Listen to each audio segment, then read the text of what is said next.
सात समुद्र पारीबाट छोराले आमालाई लेख्छ चिठी। चिठीमा लेखिएको थियो, आमा सात समुद्र पारीबाट ढोक गरे। प्यारी आमा, कस्तो छ तिमीलाई? आरामै त छौ होला। यो बिरानो ठाउँबाट तिमीलाई पत्र लेखेको छु। आज तिम्रो धेरै याद आइरहेको छ। हुन त अगाडि पछाडि तिम्रो याद नआउने होइन, तर आज सधैँभन्दा बढी आएको छ। आजभोलि केही पनि राम्रो लाग्दैन मलाई। खाना पकाउन जान्छु त जल्ने गर्छु, कसैलाई केही भन्न खोज्दा आफै स्वयं टुट्ने गर्छु। अहिले रातिको 3 बजिरहेको छ। भोक जोडसँग लागेको छ। आज खाना पकाउने बेला हात कराइले झर्यो। भोकै सुते आमा। यहाँ कोही पनि छैन। कस्तो छौ भनेर सोध्नेवाला। आज बचपनको त्यो दिन धेरै याद आइरहेको छ, जो नपढ्नेको जितमा बिहान बिहान केही पनि नखाएर खेल्न भाग्थे। तिमी भने घरको अगाडिको चौतारीमा लड्यो कि भनेर दौडिँदै हेर्न आउँथ्यौ। काँचो मातेर भन्थ्यौ, मेरो छोरा अलिकति खाऊ न। आज धेरै याद आएको छ त्यो पल, त्यो समय, अनि धेरै रोएको छु। आमा, धेरै भयो यो कुरा यहाँ कतै सुन्न पाएको छैन। कसैलाई यहाँ मैले खाना खाए नखाएको कुनै मतलब छैन।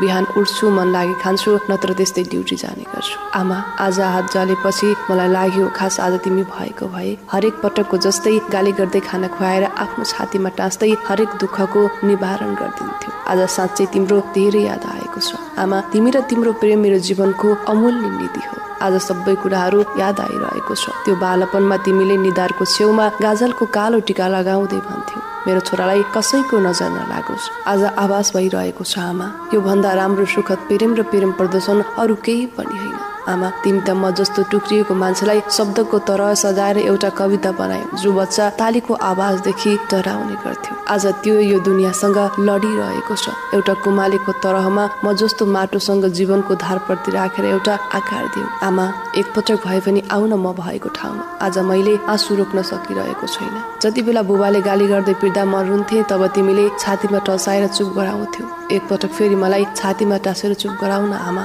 आज तिम्रो धेरै नै याद आइरहेको छु। धेरै रोएको छु, रुँदा रुँदै आँसु सुकेको छ। आमा, यो परदेशको काम, मान्छेहरूको हेपाई, यो दुनियाँले धेरै दुःख दिएको छ। आमाको साथ छैन, कोही आफ्नो छैन।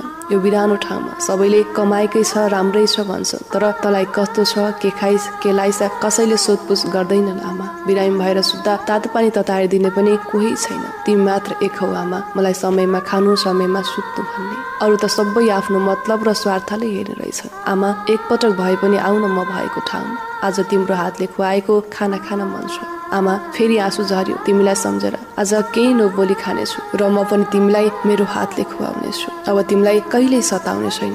आमा, तिमी आउन यहाँ। आज तिम्रो काखमा सकुनसँग सुत्न चाहन्छु। धेरै माया, मिठो सम्झना, मेरी आमालाई बिरानो ठाउँबाट।